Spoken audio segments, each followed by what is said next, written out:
Good morning. Come on, guys, you can do better than that. Good morning.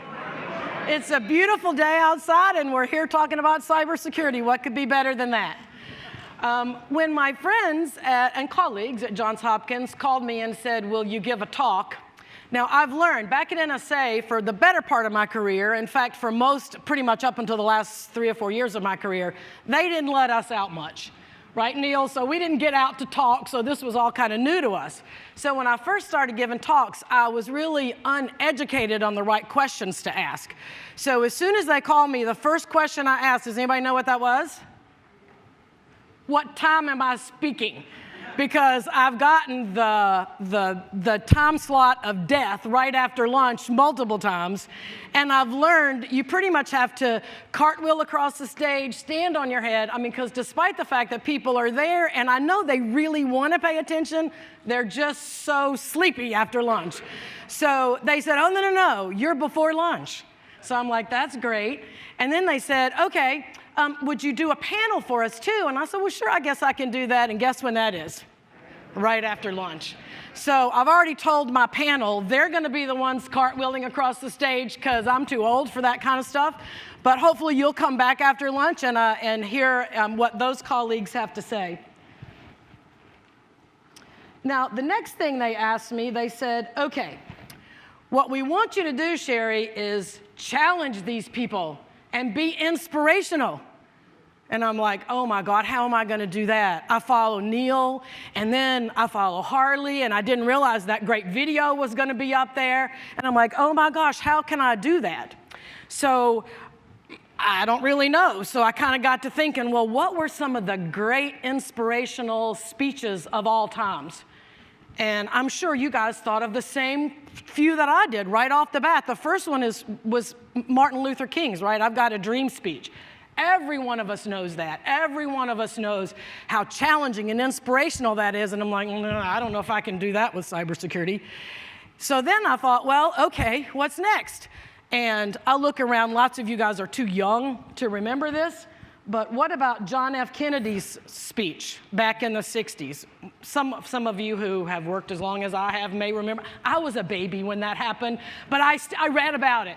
And it was, ask not what you can do for your country. I'm sorry, backwards. Ask not what your country can do for you. Ask what you can do for your country. And by the way, that helped us put a man on the moon. That completely changed the math and science curriculum in our schools. And I'm thinking, I don't think I can do that today. So then I got to thinking, okay, well, what about another inspirational speech? And I thought about the Gettysburg Address. Abraham Lincoln making that address talked about government of the people, by the people, for the people, shall not perish from the earth. And you know what was even better about that speech? Does anybody know how long that speech was? 272 words. 2 minutes, and I'm thinking, oh, wouldn't they love me? I'll be the best speaker ever if I can inspire and challenge them about cybersecurity, and I can do it in 2 minutes and 272 words. Yes. No, that ain't going to happen. Sorry, that's not going to happen today. But, then I got to thinking, well, okay, you guys are here today. And so let me tell you just quickly about the first time I ever really sort of talked in public. I was the NTOC director. General Keith Alexander was the director of NSA, 4-star Army general. If any of you have ever met him, the man is passionate, he's exciting, he has more ideas in a minute than most of us will have in a lifetime. In fact, he has more good ideas in a minute than most of us will have in a lifetime. And so I'm coming into work on a Monday morning, and I'm looking at my calendar, and it's back to back to back to back to back, and I'm looking at the week, and I'm thinking, oh, this is terrible. And so I get into the office, and I have a note on my desk that says, actually my secretary was waiting for me with a note that says, go to the director's office. And I'm thinking, oh, this is not good, Monday morning. So I walk up there, and his exec kind of meets me outside, and he says, okay, well, here's all the information you're going to need for tomorrow. And I'm like, what's tomorrow? And he said, oh, well, they didn't tell you yet? And I said, no, I think my secretary was afraid to tell me. So he said, you're going to go speak at this big conference. Press is there, everybody's there. It's actually down at the NRO. And I'm thinking, I can't. I said, I'm busy. I can't do that. And he goes, no, if you check your calendar now, it's empty. Today and tomorrow, we've just blanked it out. And so you're going to go give the speech for General Alexander. And I said, okay. I said, where's the speech? And he starts laughing. There is no speech, okay? So this is Monday morning at 8 o'clock. The speech is the following day on Tuesday at 10 o'clock, and there's no speech. He said, but that's okay. We blanked out your calendar today so you can go back down and work on the speech. And I said, well, what does he want me to say? And he said, that came back, he wants you to show passion about cybersecurity and get people involved and engaged. So I get down to the NRO. I won't tell you the whole story because it would probably take the whole 45 minutes, but it's like what could go wrong, would go wrong is pouring down rain. In an hour, I'm 12 miles from NSA and still got a long way to go to Chantilly, and it just goes downhill from there. But when I get there, I see, the big billboards, the big everything, and I look, and the first thing that catches my eye is, oh my God, I'm speaking right before the DNI. So not a good thing, I don't think. And then I look and I think, they don't even know I'm speaking. The billboard says General Keith Alexander, 4-star general, director, National Security Agency, Central Security Service, and commander, Cyber Command.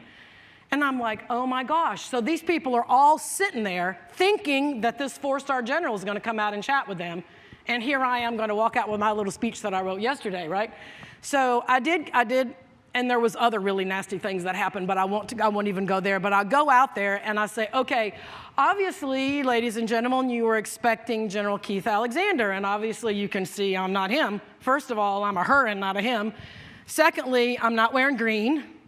And thirdly, I don't have any stars on my shoulders. But I said, the reason that I'm here is the one thing that I do share with General Alexander, and that is a passion for this nation, a passion for its national security, and therefore a passion for cybersecurity. And I said, and I'm assuming that all of you do too, and that's why you're here. So I'm assuming that all of you do too, and that's why you're here. So now, Kim, Harley, Tim, I've just inspired them, so I can check that part off the block. Okay.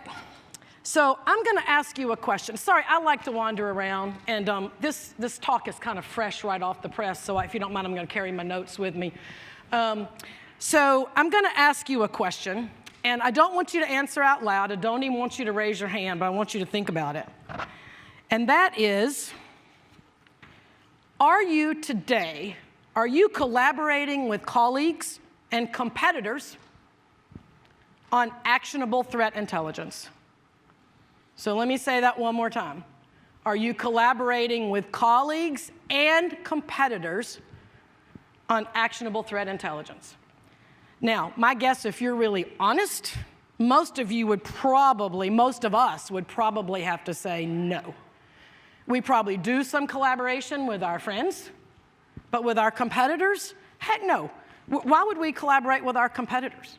And so what I hope after I'm done today, if I ask you that question again, you all would say, oh my gosh, we are going to be, ask me tomorrow, because tomorrow we are going to be collaborating with our friends and our competitors. So if your answer is no today, and I suspect it is in most of our cases, then I'm going to suggest we need to beware. Because the bad guys are way out in front of us, because they collaborate with their friends and their competitors. Neil made the point in his chat earlier is that the bad guys are competitors. I mean, there's only so many credit cards to steal, right? Although that's quite a bit. And there's only so many federal worker security forms to steal, right? But, okay. But they collaborate. They collaborate together. They coordinate. They collaborate. They share exploitation information. And they do it on a global scale. And they're winning. They're beating us. And so I would have to ask you, why are we letting them do that? Why are we all letting them do that? In order to coordinate, collaborate, and share effectively, which is what the bad guys do, we need actionable threat intelligence. Now, you've already heard that multiple times this morning, actionable threat intelligence. It sounds easy. Those are all words that we know and that we talk about. But what I want to do is actually talk about them one at a time, then kind of put them all together. And then what I'd like to do is offer a suggestion for, we've talked about sharing information for years. I mean, we were talking about sharing information back way before I retired in 2012. Sharing information, information sharing. I mean, you can put it whichever way you want to, right? And yet, in 2018, we are not doing it effectively and efficiently. Not as effectively and as efficiently as the bad guys. And they're winning. And I think if you're honest with yourself, you know they're winning. The day we look on the newspaper, we go online, and we don't hear about breaches, and we don't hear about this, then we can say they're not winning. But we are far from that today. So I'd like to offer a different way to talk about information sharing or sharing of information or whatever it is we want to call it. Something that maybe will get us away from that kind of acronym, those kind of words that maybe don't mean as much today because we've just talked about them, yet we haven't really done too much. So the first word I want to talk about is threat. So what does that word mean? We probably all in our mind have some idea of what threat means. So what I did was I Googled it. And I went to the dictionary and I said, what does the dictionary say about threat, and is that relevant today? And it actually really is. And initially it says, an intention to inflict pain, injury, damage, or other hostile action on someone.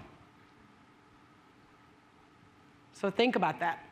Do we want to be the victim of a threat? Absolutely not. I don't want to think of myself as a victim. But then let's add cyber to it, because we're not just talking about every threat out there. In this particular instance, we're talking about cyber threats. So if you talk about cyber and cyber threat, it's a malicious attempt to damage or disrupt a computer network or system. Now, in and of itself, that kind of sounds innocuous, okay? Somebody's going to try to disrupt my network, so what? But guess what? Our entire lives, we live on those computer networks. We live on those systems. Our entire lives are on the system. If you think about it, almost every single thing we do it on the network. And so if there is a malicious intent to inflict pain or damage to us by disrupting or harming our computer networks or systems, then by gosh, we need to worry about that. So let's just take a moment and let's just kind of look at how the cyber threats have evolved. Because, there were threats back in the 90s. Most people weren't even aware of that. Being in the Department of Defense, we actually were very aware of that, but most people had no clue that there were actually cyber threats out there. So let's go from 1998 to 2018, so about 20 years. And let's look at what's happened in those 20 years.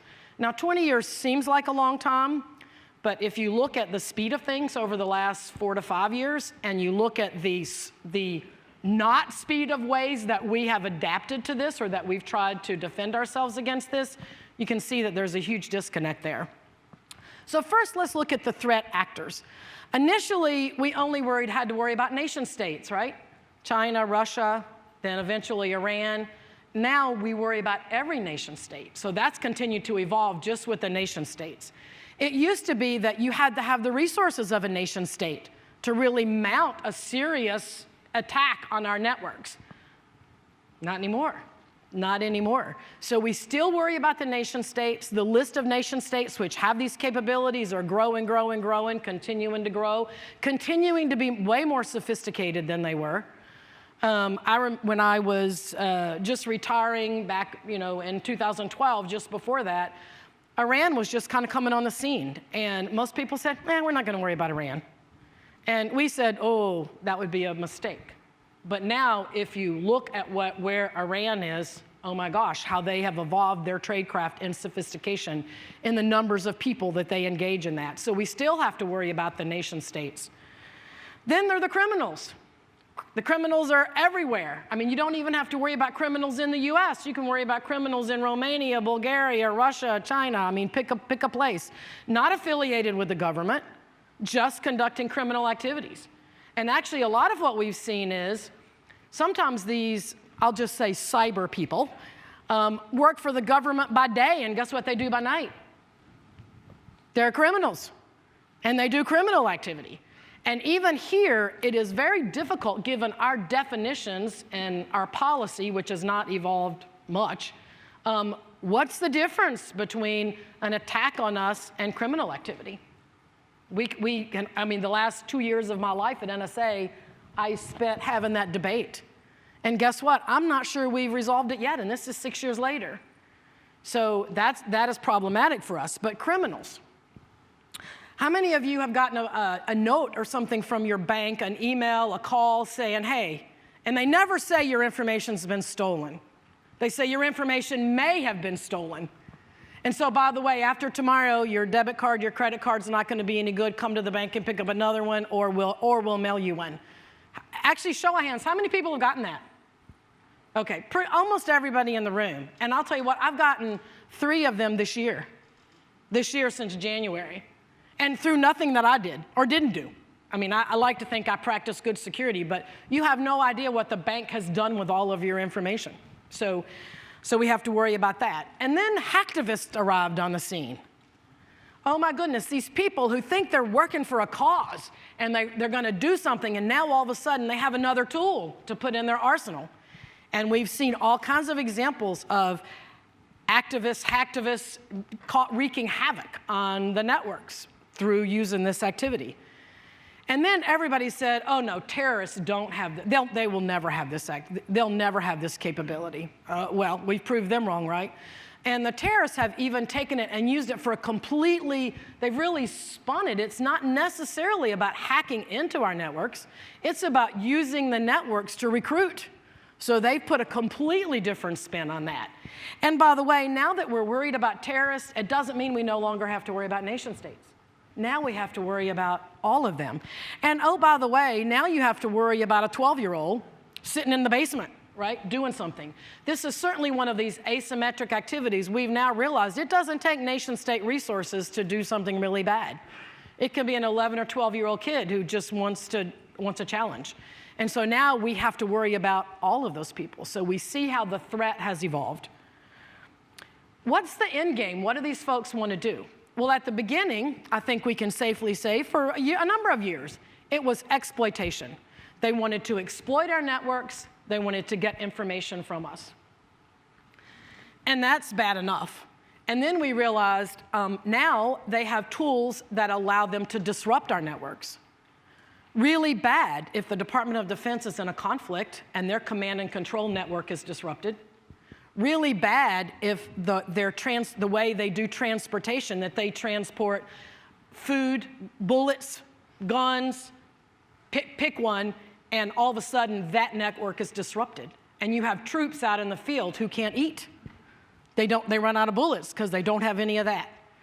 So we've now seen disruption, and we've learned about that. Pretty bad when you're getting ready to go on vacation and you go to an ATM and you want to get money from your bank. And guess what? Your bank can't give you the money because their operations have been disrupted. We've seen all of those things. And if that's not bad enough, we've seen destruction. Particularly, I don't know if you remember the case of Aramco. We would think, oh, that didn't impact us. That was over in Saudi Arabia. But guess what? They had 35,000 computers destroyed remotely. Okay, so it wasn't like somebody had to come in and throw them on the ground. Remotely, they came in and remotely destroyed their input-output device. And you might think, well, that's not a big deal. But guess what? That's how every process in that computer speaks to each other. So if you destroy that input-output chip, then guess what? You have a doorstop or a paperweight. Computers don't work. And you think, well, that didn't affect us. But you know what? Guess what? Aramco produces 10% of the world's oil. That's gone. So a price of oil, anything that little happens, the price of oil spikes up. Okay, so the price of oil spiked, gas prices went up. But here's kind of the second and third order effects that you don't think about. This actually happened on a Friday. Aramco shut down all of their network, thousands of computers. And they immediately, when they realized they had about 35,000 computers that had this chip destroyed, they immediately, as a good CEO, CIO would do, they immediately went to the chip manufacturers and said, we want to buy 35,000 chips. Can you have them to us on Monday? And the chip manufacturer said, we don't have 35,000 chips just kind of hanging out. And basically Aramco said, well, how many do you have? And I don't remember what the number was. And they said, but they're on the assembly line. They're in computers that are being built today. And Aramco said, we'll double the price. What did all the chip manufacturers do? Do you think they said sorry? They said, absolutely, okay. You double the price, we'll send you every chip we have. So guess what that did to us? If you were waiting for a computer, you didn't get it. You had to wait till the new chips were made. And guess what? When you finally bought that computer, guess what happened to the price? It went up. So this is a global set of problems here.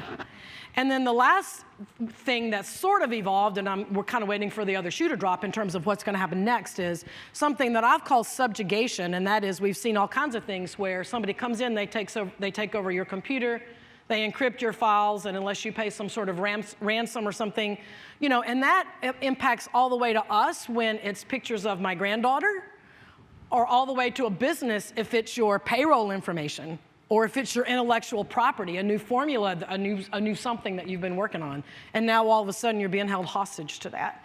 And oh, by the way, today with the subjugation going on, exploitation is still continuing, disruption, destruction, all of that's still continuing. So that's how that has evolved. Now let's look at the targets really quickly. How has that evolved? Well, initially, the initial set of targets, hands down, Department of Defense.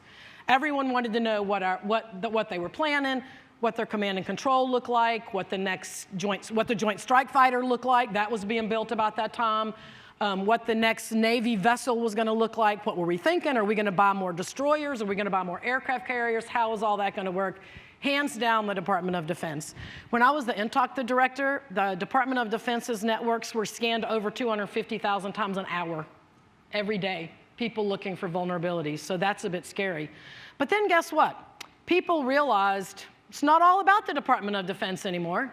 We would like to know what the president's thinking. We would like to know what the Treasury Department is doing.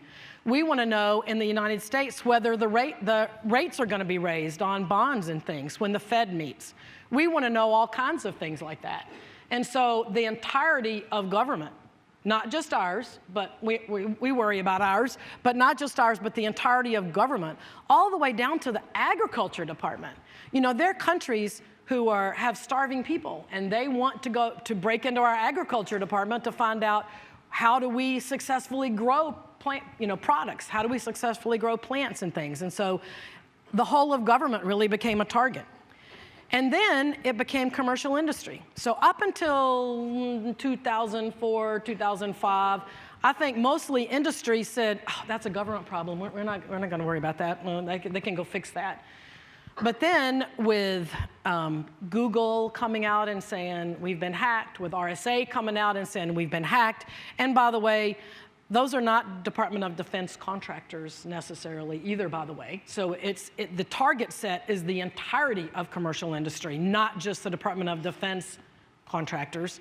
So all of the commercial industry is a target. And I think, does anybody know what is it that we have more of in the world than anyone else?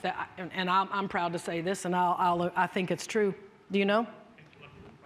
Intellectual property. So what do they want? They want to hack into our networks. They want to steal our intellectual property.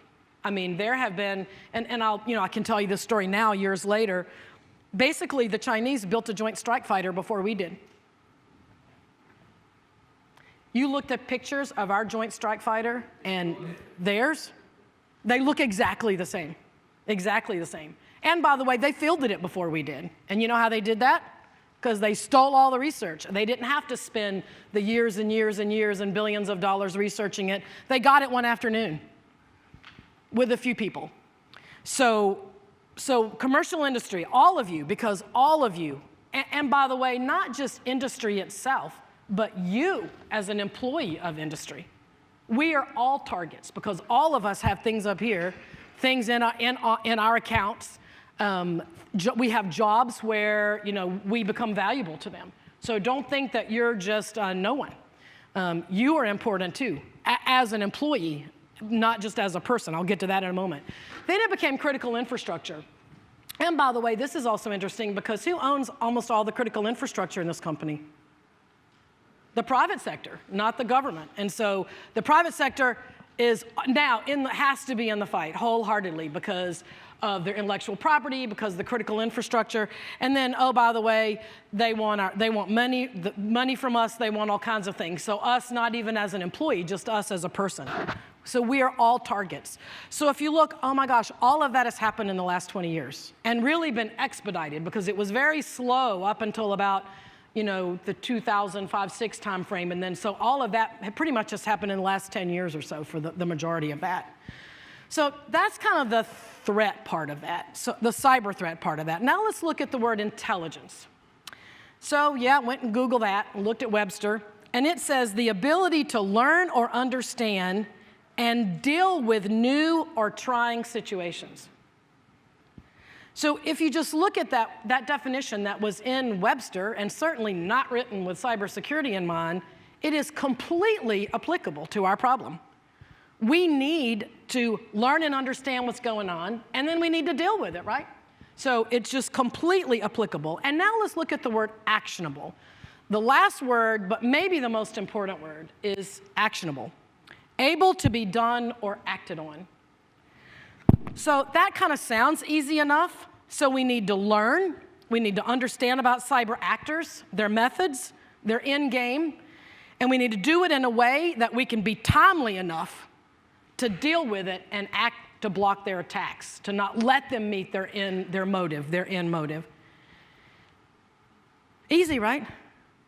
Pretty easy. If it was, maybe we've done that already. So how do we do that? How do we do that? So in the past, often we've said it's the government's problem, or the government's tried to tell private industry what to do. And what I want to offer is that a slightly different thought on that issue, and that is, it is government, federal, state, local, across the board. It is industry. It's not just the Department of Defense contractors. It's not just the financial sector. It's not just the transportation sector. It's all across industry. And that is the we. We really need to band together to learn and understand about the threat actors, their methods, their end game, and we need to do it in a way that is timely enough, so that means automated, so that we can deal with and act on their attacks. So there's many organizations today, if you kind of went out there and looked, somebody would just maybe peripherally say, oh my gosh, we are sharing. So if you look, there's organizations, there's the ISACs, there's InfraGard, there's all kinds of organizations out there. Most, not all, most of them, however, are associated with government. And there are some companies who are, maybe they say they're going to participate, maybe they even sort of participate, but they're not all in because it's a government thing. And so I think, that is a problem because companies are really concerned about the perception that they're cooperating with government. Particularly, most of our companies these days, except the little mom and pops, many of the larger companies they're global companies. They're no longer just US companies, they're global companies. And so they're worried about the perspective of their global clientele if it looks like they're cooperating with the US government. So they think that's a problem. So what's the second reason that kind of prohibits us from this sharing, this information sharing, this actionable threat intelligence, if you will? And that is, companies are worried that if they disclose something, particularly if they're a public company, that may prompt some kind of criminal or civil action. Because guess what? We are a society of litigation. We sue everybody over everything. And so companies are probably rightfully concerned about that. If they acknowledge that they've had an attack, what will happen to them? They think the lawsuits will come pouring in. There's also concern over reputational risk. If people say, oh my gosh, we got hacked into, then people will say, oh, well, maybe I don't want to bank there. Maybe I don't want to, maybe I don't want to fill my prescriptions there. Maybe I don't want to go to that hospital. Because if they can't manage their networks, if they can't secure their networks, do I really want to be there? So, they're worried about that. But then, sort of, if we take a step back, I think there's a fourth factor, a fourth reason why we don't share. And this one is maybe the most interesting one, and I think it's that we don't share because we don't have our own house in order. We don't know what is going on in our own networks. We don't have it in a place where we can do analysis, where we know exactly what to share, where we can even automate it and put it out there because we don't know what to automate. So we don't have our own house in order. So we really need to think about how do we get our own house in order to be able to do this. So if we take a step back and we really look at, throughout history, and I'm not a history major, I don't purport to be, but if you kind of go back and think about all those history classes you had over the years, and you look at all of these huge problems that this civilization has overcome, how did we do it? We did it together. We created and we used alliances, both to defeat our enemies and to solve other pressing problems where we didn't go to war. Problems that resulted, from a geopolitical conflict to maybe stabilizing the financial markets, to even tackling disease and world hunger. We did it together. We did it as a global community. And we didn't seem to have any, I'm not saying that was easy, but we didn't seem to have all of these issues with doing that. It just needed to be done, and so we stepped up and did it. And in fact, many historians, many people say that the mark of a great civilization, and I'd like to think we are one, that the mark of a great civilization is the ability to work together, to put aside these differences, to work together, to solve difficult, seemingly intractable problems. Now, I don't know about you, but I'd put cybersecurity in that category of a difficult, seemingly intractable problem. So my challenge to you is, do you want to be part of a great civilization? So let's think about that. So we're going to make progress only when we start to figure out what is our relevant information, and we pull our expertise, and then we connect all of our responses and automating all of this so that we can do it in a timely and efficient manner. So I'll tell you one quick story, and this was actually back in like 2008, so in cyber, that was like a lifetime ago. In reality, it was 10 years ago. I had just become the NTOC director. I'd been the NTOC director about 6 months, and I'm still trying to figure out what is this thing and what should we be doing and what's NSA's role in all of this. And it was the 4th of July, and I got a call from the director of the NISRT. From DHS. And DHS says, the director of DHS says, have your networks been hacked into? And you know what I had to say? I don't know. So I called NSA, the NISRT, and I said, have our networks been hacked into? And they said, I don't know, we don't think so. This is embarrassing, but I'm going to share it. Neil's fixed this now, I think. So they said, I don't know. So I called General John Davis, who at the time was the director of JTF-GNO. He was responsible for directing the operation of all of the DoD networks. And I said, have your networks been hacked into? And he said, I don't know. All of this was done over the phone on a Sunday. Of course, it's 4th of July, to make it worse. So on Monday, I come into work, and I have a note on my desk from the head of the NISRT, who said, they did try to hack into our networks. But the good news story for NSA was we had a plan in place. We recognized the attack. And by the way, we stopped the attack. So it was completely unsuccessful. And I said, well, what'd you do? They logged it. They logged it. They told no one because we can't tell anyone our networks were attempted to get hacked into. Now, we had a mitigation for that. Did we tell anyone? Nope. Didn't have any way to tell anybody. And even if we had, we would have called them up over the phone and probably been reading to them some kind of code or something, or maybe faxing it to them or something, I don't know, to try to put it in place. What would happen while we were still dialing the number? The bad guy would have hacked into 18 other places and already took what they wanted from there, because that's too slow. That's just too slow. We have to automate, and we have to be fast in order to be efficient and effective. And oh, by the way, it took the JTF-GNO 30 days to come back and tell us who all of them had been hacked into. 30 days, because that's where it was in 2008, which wasn't that long ago. So what is the answer? It's really actionable threat sharing. It's actionable threat intelligence and sharing. But what I'm going to suggest to you is we don't use, I know, so they're all going to glare at me in a moment, but I'm going to suggest we don't use those words anymore because we have been using them and they haven't worked. They haven't worked. So let's talk about it a little bit differently. What's it going to take to change the conversation, though, to make this happen and to talk about actionable threat intelligence, sharing in an automated, expedient way? What's it going to take to make that happen? Do you guys know? It's going to take leadership. It's going to take leadership. I can remember being at NSA in a meeting once. I won't tell you who, but who was there, but we're talking about cybersecurity. And as the NTOC director, and I'm trying to figure out where we're going, I looked at this other organization. I said, we would like to get this information from you on a routine basis. I wasn't even asking for it like that. I'm just asking on a routine basis.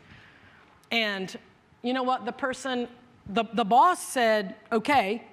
His subordinate who was there said, absolutely not. We're not giving that to you. I said, we're on the same team. And it's classified, so we won't even tell anybody. We can do this. We can share this. And he looked around at this person and said, share it. So 30 days later, guess what I had gotten from them? Nothing. So we had another meeting. And I sat there as the boss directed the subordinate, share with them. If you don't, I will find somebody else who will and replace you. So that is internal to an organization. But to his credit, my peer basically recognized the importance of that and said, we are going to do it. That was leadership. So it's going to take leadership, and leadership not just at the CEO level, leadership at every level, all the way down to the person who is sitting at the keyboard. It's leadership. So what do I want to talk about? I don't really want to talk about this information sharing or actionable thing anymore. I want to talk about crowdsourcing. Who knows what crowdsourcing is? Our kids do. I bet your kids know what it is. And if you drive, and I'll give you an example, if you use a GPS, how many people have a GPS? If you don't raise your hand, you're lying, because you can get one on your phone for free, so everybody should have one, even if you don't have one in your car. Well, how do most GPSs work today? Waze, Google Maps, almost all of them. How do they work? They're crowdsourced. So like I'm driving here this morning, and I knew how to get here. But I've learned, I'm not the smartest tool in the shed, sharpest tool in the shed, but I've learned. I have on my Google Maps, and I'm driving, and it says, oh, by the way, it talks to me, oh, by the way, there's an accident on 695, and there's a 9-minute delay. Do you want me to route you around a different way, and you'll get there, in only 3 minutes more rather than 9? And I say, yes, sure. And isn't that great that you can do that? So now I'm the operator. And this crowdsourced information is helping me. It's helping me every day. So it's pretty easy. And actually, I was shocked. Just for grins, I Googled crowdsourced, thinking it would never be in Webster. Guess what? Those Webster people are pretty sharp. It's actually already in Webster. And it says, the practice of obtaining needed services, ideas, or content, interesting words, by soliciting contributions from a large group of people, particularly the online community. Is that not what we're talking about here? So we don't have to talk about information sharing or sharing information or actionable threat intelligence, all those kind of words that might be tired. Let's talk about crowdsourcing. We can help our cybersecurity by crowdsourcing, and that's kind of the new thing, right? I mean, that's the up-and-coming thing. And it has to be no more complicated than on our GPS. No more complicated than that. So let's don't make it any more complicated than that. So I know it seems like often we make this really hard. We're like, oh my God, we have to have attribution. We have to have attribution. We have to know exactly who is it. Is it a nation state? Is it a criminal? Is it this? Is it that person? Is it this hacktivist group? Guess what? The person sitting at the keyboard who's trying to stop that attack so that 10 years and $10 billion worth of intellectual property doesn't go out the door, so that the plans for our joint strike fighter don't go out the door, so that the plans for how the hospital does remote surgery doesn't go out the door, so that the bank's plans don't go out the door, so that the president's plans for the next summit don't go out the door.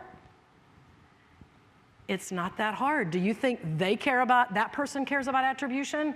They don't care whether it's Russia or China or some hacktivist group or some kid sitting in the basement. What do they care about? Somebody's attacking my network, and it's my job to stop it. How are they attacking? How do I stop it? That's what they care about.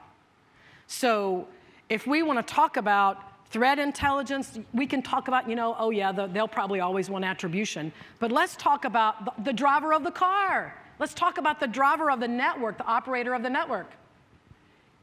We can crowdsource information to him. He doesn't care who it is.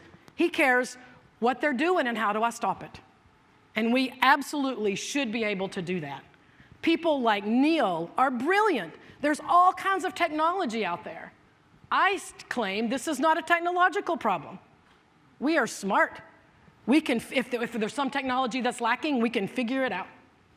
But what we need is leadership to drive this crowdsourcing mentality so that we can actually take the same technology, the same ideas that we use in our car and put it to good use.